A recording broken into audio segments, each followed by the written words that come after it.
Hello my lovely bookish friends, and welcome back to another video. In this video I'm going to be sharing with you some wholesome books to see us through to the end of winter, which here in the UK we've had snow in March, so we could still be in for a long haul yet. Now these books are honestly just delightful stories that are the perfect pick-me-up for when you're feeling a bit blue or when you're going through a bit of a reading slump. So let us get to the books. The first book on this list is A Forest of Wool and Steel. Now this follows our main boy at school where the piano needs tuning, and he is asked to guide this tuner to the piano. And seeing this piano getting tuned literally changes this boy's life. It opens up a whole new world for him, and the rest of the novel is simply his journey to becoming a piano tuner. This is a piece of Japanese literature, and that's honestly it. That in terms of plot, it doesn't have a lot in terms of plot, to be honest, but it has a lot in terms of heart. The message of this book of trying for our dreams, and even if they're nothing grand or incredible in the eyes of others, is beautifully captured. I read this for the first time last year and it truly warmed my heart. There is also a Japanese movie of this book and it is delightful. Sticking with Japanese literature, we have Kikis Delivery Service. This follows Kiki, who is a young witch who has just turned 13, and in the world of the novel, when a witch turns 13, they are required to, like a rite of passage, they are required to move to a new town and set up as a witch there. Those of you who like Studio Ghibli, I'm sure you're already familiar with this story and why it is on the list. This is a middle grade standalone fantasy and it is so cute. As the story progresses in each chapter, Kiki faces new challenges and grows and learns from it, and it is a true coming of age story, and it is a wonderful read for when you just want something that's a bit of magical fun. Another piece of Japanese literature, we have How Do You Live? This tells the story of Copper, a young boy who begins to question the world around him, and his uncle who helps answer his questions. Now this is going to be the next Studio Ghibli movie, and I am so excited for it. The book reads like a Studio Ghibli movie. It's full of life lessons and makes us think about life in a way that is meant to help us better ourselves. It's a little slow, and again there isn't loads in terms of plot, but it is a truly lovely read. Moving on to a classic novel, we have Agnes Gray by Anne Bronte. This follows the story of Agnes Gray as she goes through the ups and downs of being a governess. Now I wanted to add some classics to this list, but honestly most of them are incredibly depressing. This novel does have some darker moments, but these are fleeting compared to the other Bronte books. Overall, this story, the love story in particular, is very sweet, and I wish it had been adapted into like a new movie. There is a great BBC radio drama version of this, which I do recommend as well. Completely switching up genres, we have Snow White with the Red Hair. This is a manga and I'm smiling just thinking about it. This is such a wholesome story.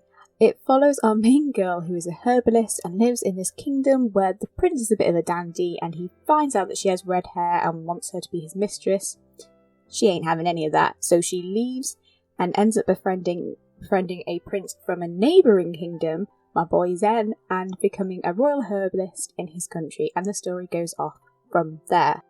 This is my favourite manga. I love it, and there is an anime which is also very wholesome. Our main girl, whose name I'm not brave enough to attempt to pronounce, is smart and independent despite being best mates with a prince, and she's determined to chase her dreams. She's amazing. And Zen, our prince, is top tier, all the green flags. Absolutely love him. I cannot stress how much I love this series. Please go check it out. Jumping from one favourite to another, we have Lonely Castle in the Mirror. I'm going to read you the blurb for this one. In a tranquil neighbourhood in Tokyo, 7 teenagers wake to find their bedroom mirrors are shining. At a single touch, they are pulled from their lonely lives to a wondrous castle filled with winding staircases, watchful portraits and twinkling chandeliers. In this new sanctuary, they are confronted with a set of clues leading to a hidden room where one of them will be granted a wish. But there is a catch. If they don't leave the castle by 5 o'clock, they will be punished.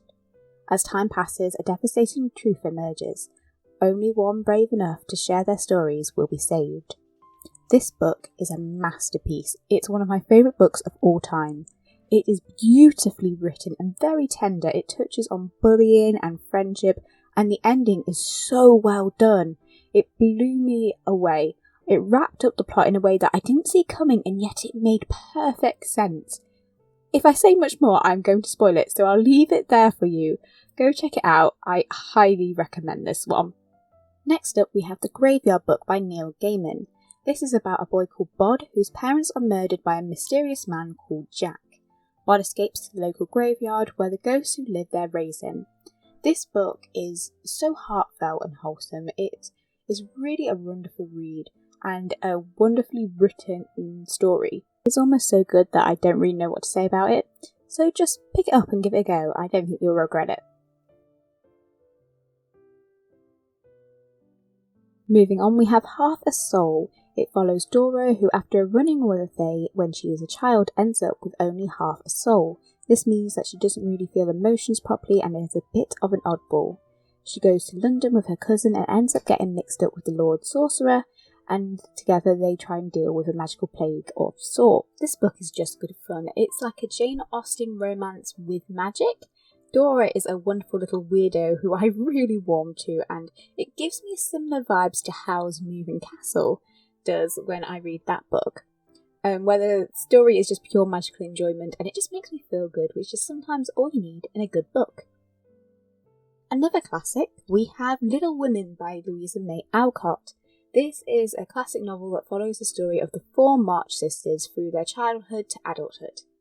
This story is truly delightful and the bond between sisters is a joy to read. I've actually had to put this book on my TBR list for this year as I can never quite remember if I've actually finished it or whether I just watched the movie, because I've watched the movie multiple times. It's one of my comfort films, but I can't remember if I ever actually finished reading the book. I never started it, so I put it on my TBR list to try and get it done this year, as it is so heartwarming, and whilst it has its sad moments, it really does give me a cozy and warm feels.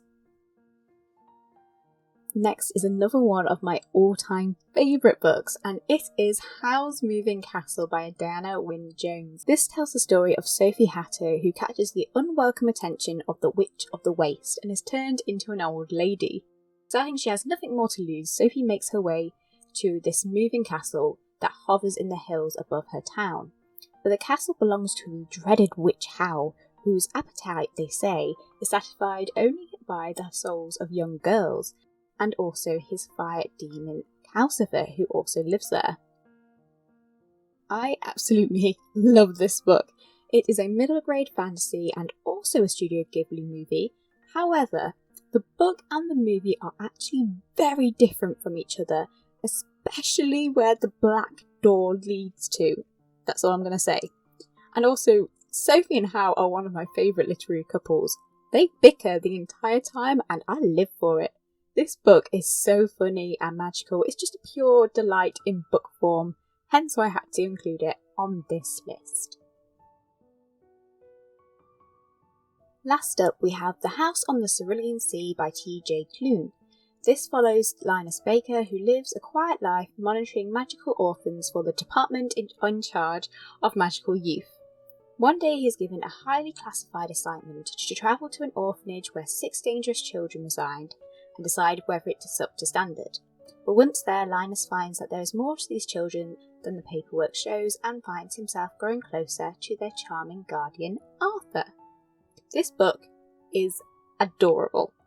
Author V. Schwab describes this book as like being wrapped up in a big gay blanket, and she's not wrong. It is so comforting and sweet, and you just find yourself really rooting for Linus and the kids. It is beautifully written, and it is also nice to see a book that has characters in their 40s who are not your typical main leads. Seeing them really grow, it shows that you're never too late to follow your dreams and that life can lead you to dreams that you never even considered. So that was it for my wholesome books list. If you have any other wholesome or feel-good books that you want to suggest, please leave them in the comments, as I am always looking for some books to pick me up when I'm feeling a bit low. Honestly, There's something delightful about these books that I've shared. There's just something about them that really just puts a smile on my face when I read them, and I really hope that they do the same to you. So that brings us to the end of this video. I hope that you enjoyed it and maybe found a new book to add to your TBR. If you did, please consider liking and subscribing, as I have a lot more bookish content to come. So until next time, my lovely bookish friends, bye.